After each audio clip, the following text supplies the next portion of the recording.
अपने ऊपर हुए जुल्म का बदला बहू से क्यों लेती हैं सासें? आखिर सासें ऐसी क्यों होती हैं? मेरा 9वां महीना चल रहा होता था, तब भी इतना बड़ा पेट लेकर अकेले पूरे परिवार के लिए खाना बनाती थी। मेरी नंद तो काम में एक भी हाथ नहीं बटाती थी और तो और इंतजार करती खाना पकने का। बस खाना पकते ही खाने पहुंच जाती। ये आजकल की बहुएं हैं जिन्हें डॉक्टर बेड रेस्ट बोल देता है। हमसे तो ये सब चोचले नहीं होते थे। आज सुहानी मायके आई थी। भाई बहनों में वह सबसे बड़ी थी। उससे छोटे भाई की शादी साल भर पहले हुई थी। अब भाभी थोड़ी कमजोर थी तो डॉक्टर ने उसे एहतियात से रहने को बोला था। सुहानी अच्छे मिजाज की थी। जब भी आते ही किचन का मोर्चा संभाल लेती। यह काम तो वह भाभी के आने से पहले भी किया करती, क्योंकि घर में माँ को काम करते देखना उसे अच्छा नहीं लगता।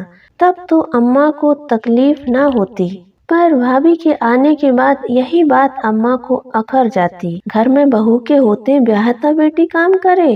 अम्मा उठते बैठते ताना कसना शुरू कर देती और आज अम्मा जैसे शुरू हुई, बहू ने धड़ाम से दरवाजा जाकर अंदर से बंद कर लिया। सुहानी ने सब देखा। पहले तो ऐसा नहीं होता था। अम्मा के शुरू होते ही भाभी किचन से सुहानी को निकाल दिया करती थी। कहती, दीदी आप जाइए, नहीं तो अम्मा की जली कटी बातें मुझे सुनने को मिलेंगी। अम्मा बात बात पर खुद पर गुजरी बातें सुनाकर मेरा जीना मुहाल कर देंगी। पर आज तो बहू ने बर्दाश्त नहीं किया। अम्मा के मुंह पर दरवाजा बंद क्या हुआ, अम्मा ने बवाल मचा दिया। अरे मेरी सास और नंदों ने कितनी तकलीफ दी मुझे। एक ये है आजकल की बहुएं, जरा सी बात बर्दाश्त नहीं होती। पर आज तो अम्मा की बातों को भाई ने भी हवा में उड़ा दिया। खैर बात आई गई हो गई, पर सुहानी को ये सब अच्छा नहीं लगा। रात को जब अम्मा फिर बहू की बुराइयां लेकर बैठ गई तो सुहानी ने कहा, देखो अम्मा, जो ये तुम अपने पर बीती यातनाओं का राग अलापती हो, इसे मैंने भी देखा है। कैसे आप पर दादी और बुआ जुल्म किया करती थी और आप चुपचाप बर्दाश्त किया करती थी। तब अब्बा भी आपका साथ नहीं दिया करते थे। पर ये जमाना दूसरा है। अब खुद पर कोई जुल्म बर्दाश्त नहीं करता। आप भले ही खुद पर बीती बड़े से बड़ा दुख भूल गई, पर सास नंदों की दी यातनाओं पर वक्त भी धूल नहीं डाल पाया।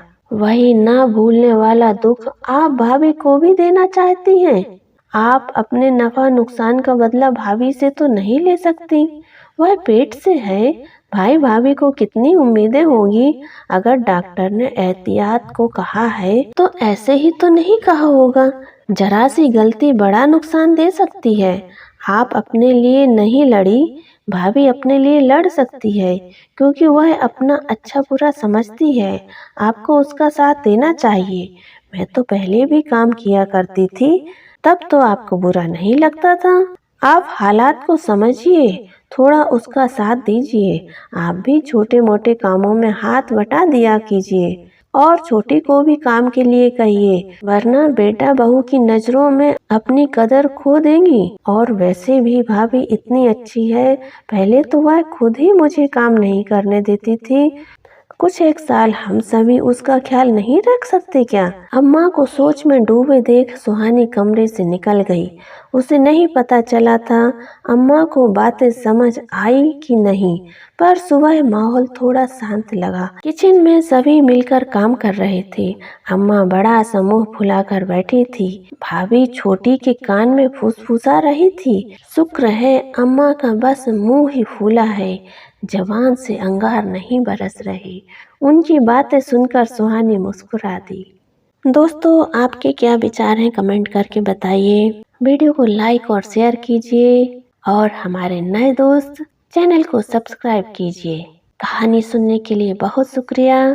फिर मिलेंगे। जय हिंद, जय भारत। खुश रहिए, खुश रखिए।